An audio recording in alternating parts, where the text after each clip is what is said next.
क्या हो गया है मासी? इतने जोरदार धमाके पर वो हैरान हुई, मगर उसे लगा कि शादी में ही किसी ने कोई बड़ा पटाखा फोड़ा होगा। इसीलिए मिठाइयों की टोकरियां एक तरफ रखते हुए वो मदद के लिए आई मासी से सवाल गो थी। अरे बीबी जी, किसी ने कोई पटाखा नहीं फोड़ा है। पटाखे फोड़ने जैसा तो कोई इंतजाम ही नहीं किया था, असवद सर ने। मासी की बातों पर उसे हैरत हुई। अगर कोई पटाखा नहीं फूटा था फिर क्या हुआ था? तो ये इतनी ज्यादा आवाज किस चीज की थी? अरे बीबी जी, बाहर गोली चली है। किसी लड़की ने गोली चलाई थी। चांद, अरसल और मुस्तफ़ा सर सब मिलकर उसे पकड़ लाए हैं। लॉन्ज में उस लड़की को बिठाया है। रूप बीबी जी ने तो उस लड़की को अच्छा सबक भी सिखाया है। पुलिस भी आने वाली है। एक ही सांस में उसने सारी खबर चंबेली के गोश गुजार कर दी।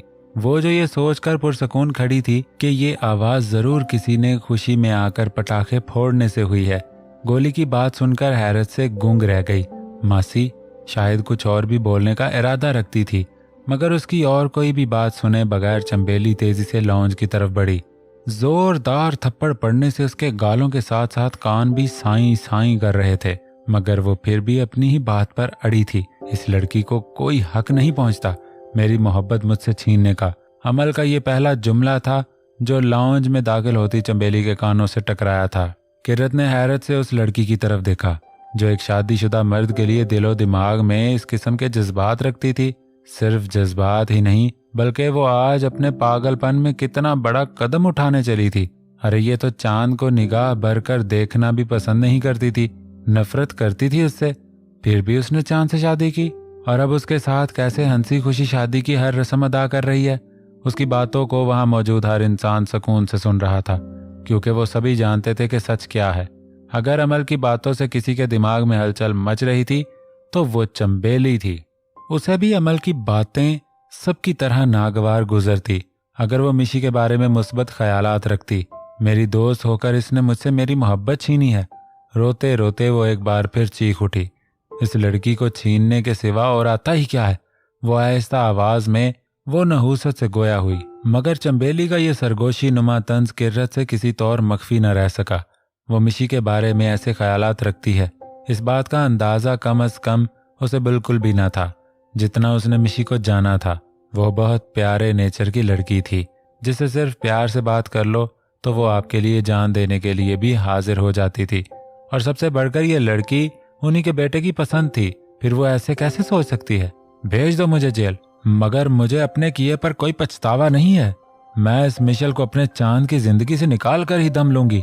जब मैं बाहर आऊंगी तो मैं इसको पूरी प्लानिंग करके मारूंगी। वो शायद आज का सदमा बर्दाश्त नहीं कर पा रही थी। अरे इसको तो ये हरकतें इसकी माँ से वुरसे में मिली होंगी। इसकी माँ भी तो, जहां मिशी का सांस वहीं रुक गया। वहीं इतनी देर से खुद पर जब्त करते चांद के सब्र का पैमाना भी लबरेज हो गया। अमल की जुबान से अगला लफ्ज निकलने से पहले ही चांद का हाथ हवा में बुलंद हुआ और अमल के चेहरे पर गहरी छाप छोड़ गया। थप्पड़ इतना शदीद था कि पूरे कमरे में मौत सी खामोशी छा गई। हालांकि वो औरत पर हाथ नहीं उठाता था, उसके माँ बाप ने उसकी ऐसी तरबियत न की थी, मगर आज इस लड़की ने लफ्जों के इतने तीर चला दिए थे कि उसका जब्त छलक गया। और वो जो कब से रोने धोने के साथ साथ हवा में प्लान बना रही थी, यकदम इस तरह हो गई जैसे उसे कोई सांप सूंघ गया हो। गौर लगाने से भी वहां मौजूद किसी भी इंसान को उसकी सांस की आवाज भी सुनाई न दे रही थी। कुछ देर पहले वो जो बकवास कर रही थी, सब कुछ भूल कर फर्श को घूरने में मगन थी। पुलिस आई और एक लेडी कांस्टेबल ने आगे बढ़कर उसे अपनी हिरासत में लिया। इंस्पेक्टर ने आगे आकर कुछ मुज़ाकरात असवद से किए और आधे घंटे के अंदर अंदर सारा माहौल साफ हो गया। वो तो चली गई थी, मगर मिशी के दिल पर गहरे वार कर गई थी। खामोश आंसू तवातर से आंखों के रास्ते गालों पर फिसलने लगे। क्या सोचेंगे ये लोग उसके बारे में? कैसी लड़की है वो? अमल की बातों से तो कोई भी यही उखस करेगा कि वो गलत है और अमल सही। चंबेली ने उसके आंसू देखकर सर झटका। वहीं दूसरी तरफ सलीम ने चांद को आगे बढ़कर उसे संभालने का इशारा दिया, मगर इससे पहले कि वो मिशी की तरफ बढ़ता, किरत के इशारा करने पर उसके कदम वहीं जम गए। असवद, आप पापा जी और शम्स अंकल को उनके कमरे तक पहुंचा आए। अरसल, तुम नूर को लेकर जाओ। उन सबको वहां से जाने का बोलकर वो खुद मिशी की तरफ बढ़ी। एक नज़र उसकी गैर होती हालत पर डाली। थोड़ी देर पहले वो कितना खुश नजर आ रही थी। मुस्कुराहट इस तरह उसके चेहरे पर सजी थी जैसे ये उसके खूबसूरत नकूश का ही एक हिस्सा हो। आगे बढ़कर उसने उसके दोनों हाथों को अपने हाथों में लेकर हल्का सा दबाया। आंसू पोंछ लो बेटा, और फिक्र करने की कोई ज़रूरत नहीं है। इस लड़की की बकवास पर तुम ज़रा भी कान न धरना, और ना ही हम में से किसी ने उसकी बातों पर भरोसा किया है, क्योंकि हम सब इसका पागलपन देख चुके हैं और हम तुम्हारे साथ रहकर तुम्हें भी परख चुके हैं। तुम ना भी बोलो तो हम सब जानते हैं कि सच क्या है, क्योंकि चांद ने हम सब से कुछ नहीं छुपाया है। और जब से हमने तुम्हें जाना है तो एक बात तो हम दावा से बोल सकते हैं, हमारे चांद के लिए तुमसे बेहतर लड़की कोई हो ही नहीं सकती। उसके बिना बोले ही किर्रत उसके दिमाग में पिनपते सवालों के जवाब दे रही थी, मगर मिशी के आंसू बजाय रुकने के और तेजी से बहने लगे थे। मेरी माँ बहुत अच्छी थी, वो बुरी नहीं थी। वो बोली तो लहजे में गहरा दुख बोल रहा था। एक तरफ खड़े चांद ने जब्त से मुट्ठियां भींची। वो जानता था आज भी वो वहीं खड़ी थी जहां उसके बाप ने उसकी माँ को गलत ठहराया था, और आज अमल ने उसकी माँ का नाम लेकर एक बार फिर उसके जख्मों को उधेड़ दिया था। हाँ बेटा, मैं जानती हूँ तुम्हारी माँ बहुत अच्छी थी। अरे जिसकी बेटी इतनी प्यारी, इतनी अच्छी हो, वो माँ कितनी अच्छी होगी। आपको यकीन है मेरी माँ अच्छी थी, वो बुरी नहीं थी। पापा ने उन्हें गलत समझा। वो मसलसल रोते हुए किर्रत को न जाने क्यों यकीन दिला रही थी। हाँ मेरा बच्चा, मुझे पता है, किसी को यकीन हो या ना हो, मुझे तुम पर तुम्हारी सारी बातों पर यकीन है। वो उसे गले लगाकर बहला बहला के चुप करवाने की कोशिश कर रही थी। सलीम ने उसे इस तरह रोते देखकर गहरी सांस ली। एक वक्त था जब सिद्दीक ने उसकी बेइज्जती की थी कि वो छोटे गरीब लोग बिजनेस की समझ को क्या जाने। बिजनेस करना इस जैसे अमीर कबीर के खून में होता है। मगर आज उसकी बेटी की ये हालत देखकर वो समझ गया था आखिर सिद्दीक कितना अमीर था। जो अपनी औलाद का ना हो सका, वो कहाँ का अमीर। शायद वो इस दुनिया का सबसे गरीब तरीन इंसान था। तारा ने हैरत से अपने बाप की तरफ देखा। सलीम ने उसके सर पर हाथ रखकर अपने कमरे की तरफ कदम बढ़ाते हुए उसे भी अपने साथ घसीटा। मुस्तफ़ा ने भी ठंडी सांस भरकर वहां से हट जाना ही बेहतर समझा, जबकि उसकी ऐसी हालत देखकर रूप की आंखें नम हो गईं। और हमने भी अपनी माँ को वहां से चलने का इशारा दिया, जिसे समझते हुए वो भी खामोशी से उठकर उसके साथ बाहर की तरफ कदम बढ़ा गई। आखिर में सलाम और दुआ भी न की, और ऐसे हालात में सलाम और दुआ से ज्यादा बेहतर था कि उनको अकेला छोड़ दिया जाए। मिशी का सिसकता वजूद अब किर्रत से संभालना मुश्किल हो रहा था। रूप ने आगे बढ़कर उसकी पीठ को थपथपाया। नम आंखों से उसने चांद को आगे बढ़कर उसे संभालने का इशारा दिया। बात को समझते हुए वो आगे बढ़ा और मिशी के निढाल से वजूद को अपने मजबूत बाजू में भरकर अपने कमरे की तरफ बढ़ गया। उसे तो चांद ले गया था, मगर अब किर्रत का रोना शुरू हो गया। मम्मा, आप ना रोएं प्लीज। रूप ने आगे बढ़कर उसके आंसू साफ किए। नहीं रूप, मुझे समझ नहीं आता लोग ऐसा क्यों करते हैं। जब जानते हैं कि उनके हाथ कुछ नहीं आने वाला, तो फिर क्यों ऐसी हरकतें कर करके अपनी जिंदगी खराब करते हैं। क्यों दूसरों के दिलों पर गहरे वार करते हैं। वो अकेली है, इसी वजह से मैंने उसे अपनी बेटी बनाया है। और आज उस लड़की ने मिशी पर जितनी उंगलियां उठाई, मुझे लगा किसी ने मेरी बेटी की तरफ उंगली उठाई है। हाँ माँ, आपने बहुत अच्छा फैसला लिया है। मिशी बहुत अच्छी है, मुझे भी वो बहन की तरह ही लगती है। और आज जो कुछ भी हुआ उसके बाद मुझे लग रहा है मैंने जो उस लड़की के साथ किया वो बहुत ही कम था। पर बस प्लीज मम्मा, आप खामोश हो जाएं। अगर बाबा ने आपको इस तरह रोते देख लिया तो सारा घर सर पर उठा लेंगे। रूप के बार बार इसरार पर किर्रत ने इस बात में सर हिलाकर आंसू साफ किए। वाकई वो घर की बड़ी थी, अगर वही इस तरह रोएगी तो काम कैसे चलेगा। और वैसे भी अगर असवद ने उसे रोते देख लिया तो वाकई में कुछ उल्टा सीधा कर बैठता। मैं ठीक हूँ बेटा, तुम जाओ, जाकर सो जाओ, सुबह बहुत काम है। सुबह मेरी दोनों बेटियां और प्यारी सी बहू दुल्हनें बनेंगी। अच्छे से नींद लेना। ठीक है मम्मा, आए, मैं आपको आपके कमरे तक छोड़ देती हूँ।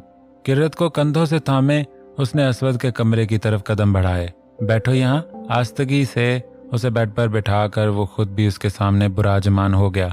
एक नज़र उसकी भीगी पलकों को देखा, जिन पर रोने की वजह से हल्की हल्की सूजन आ रही थी। नाक और रुखसार खून छिलकाने की हद तक सुर्ख हो चुकी थी। कौन हो तुम? चांद के गैर मुतवक्के सवाल पर उसे हैरत हुई। ऐसे मत देखो मुझे, एक सीधा सा सवाल पूछा है तुमसे कि कौन हो तुम। उसके हैरत ज़्यादा तासरात पर भी उसने अपने सवाल की नफी न की, बल्कि चेहरे पर अजनबियत और सख्ती दर आई थी। आप मुझे नहीं जानते? अपना रोना भूलकर वो हैरत ज़दा सी गोया हुई। हाँ, बिल्कुल मोहतरमा, मैं आपको नहीं जानता। मैं अपने घर वालों के सिवा एक ही लड़की को बहुत करीब से जानता था, जो बहुत मजबूत थी। अगर वो गलत पर होती थी तो भी किसी में इतनी हिम्मत ना थी कि उसके सामने मुंह खोल सके। कुजा के आज वो हक पर होते हुए भी खामोश थी, कमजोर और बेबस लोगों की तरह आंसू बहा रही थी।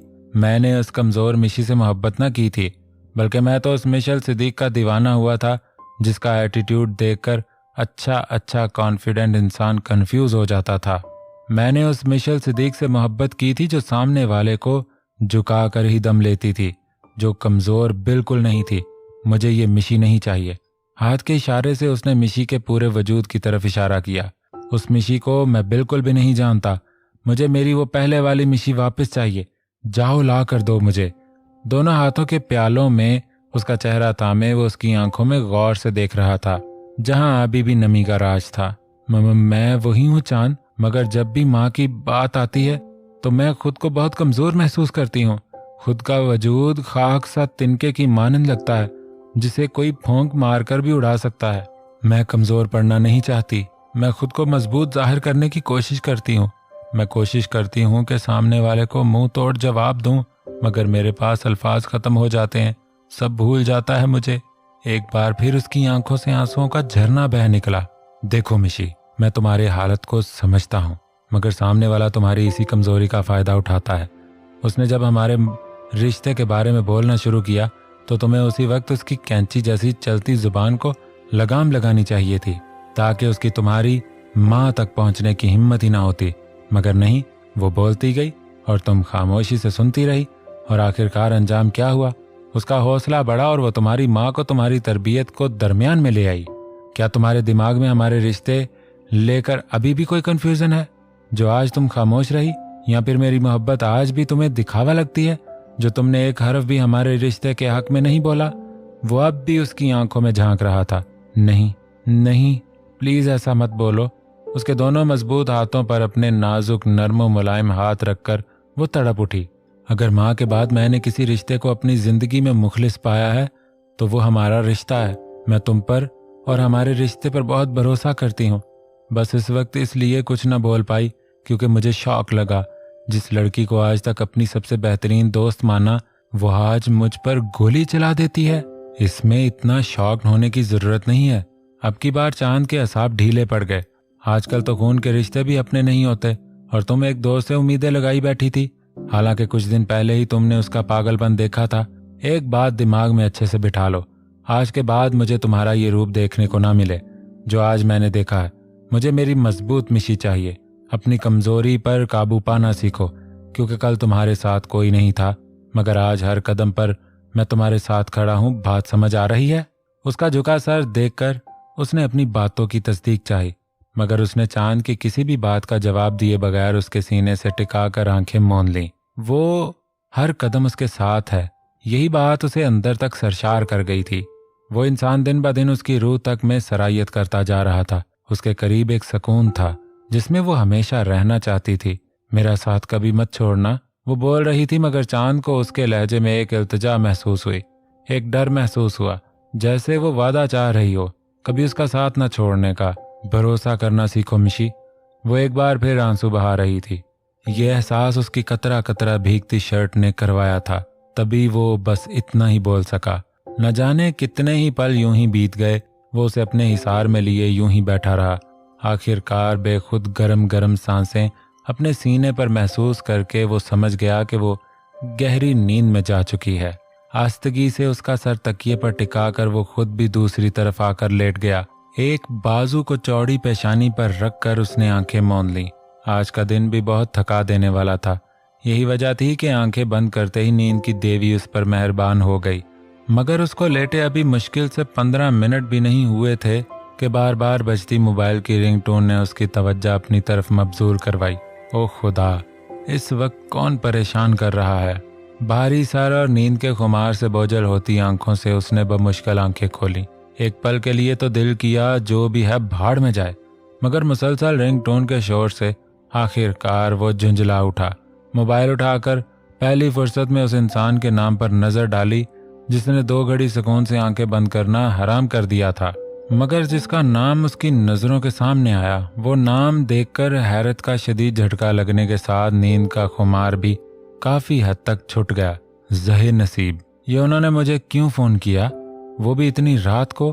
ताज्जुब से उसने सामने वाले के नाम को देखते हुए कमेंट पास किया, साथ ही कॉल उठाकर मोबाइल कान से लगाया। मगर जैसे जैसे वो दूसरी तरफ मौजूद इंसान की बातें सुन रहा था, चेहरे पर गुस्से के साथ साथ फिक्रमंदी के तासरात भी छाने लगे।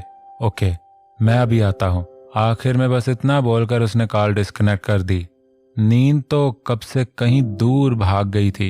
एक नज़र मिशी की तरफ देखकर वो उसकी जानिब झुका, पेशानी पर बिखरे बालों को एक तरफ करके वहां अपने होंठों का लम्स छोड़कर वो बेड से उतरकर तेजी से अपना कोट, मोबाइल और गाड़ी की चाबियां उठाकर मलक हाउस से बाहर निकल आया। ये मुझे क्या हो रहा है? क्यों मुझे उसकी इतनी फिक्र होने लगी है? वो एक बच्ची है और मैं एक आकिल बालिग इंसान हूँ। जमाने के सर्दो गर्म से जितना मैं गुजरा हूँ, शायद ही इनमें एक भी इस मासूम पर गुजरा हो। मेरी जिंदगी सिर्फ मुस्तफ़ा शाह की दी हुई है और मुझे बाकी की जिंदगी सिर्फ मुस्तफ़ा शाह के दुश्मनों का खात्मा करने के लिए वक्फ करनी है। जब आज तक मेरी जिंदगी का सिर्फ एक ही मकसद रहा, तो फिर अब ये कैसा एहसास जागा है मुझ में, जिसके बायस आज मैं इतना डर गया। डर तो कभी मेरी जिंदगी का हिस्सा रहा ही नहीं, तो फिर आज मैं कैसे डर गया, वो भी बस एक फायर की आवाज से। अपने दिल की बदलती कैफियत पर वो झुंझला उठा। अब याद आ रहा था, फायर की आवाज सुनते ही वो कैसे पागलों की तरह मेहमानों की भीड़ को चीरते हुए बस एक चेहरे को सही सलामत देखने की तलाश में निकल पड़ा था। सब अमल मलक के पीछे भाग रहे थे और वो आखिरकार जब वो उसे सलीम से लिपटी सही सलामत नजर आ गई, तो दिल में एक सुकून की लहर दौड़ गई। ये सही नहीं है, मैं एक बेनाम शख्स हूँ जो खुद के ही वजूद से अनजान है। ये तो मुस्तफ़ा शाह और उसके दादा का ज़र्फ है जो मुझ जैसे यतीम और बेनाम को अपना माना। हर किसी में इतना ज़र्फ मुमकिन नहीं। बहुत गलत राहों का इंतखाब कर बैठा हूँ। मुझे यहीं से वापसी की राह लेनी होगी। सुर्ख होती आंखों से खुद पर कंट्रोल करते हुए वो ज़ब्त की इंतहाओं पर था। ये उसकी ज़िंदगी का ऐसा तारीक और तकलीफ दे पहलू था जिससे मुस्तफ़ा शाह के सिवा हर इंसान बेखबर था। माँ, आप सो जाएं, सुबह शादी है, जल्दी उठना पड़ेगा और आज के वाक़े को पूरी तरह दिमाग से निकाल फेंकें। उन लोगों ने सब संभाल लिया होगा।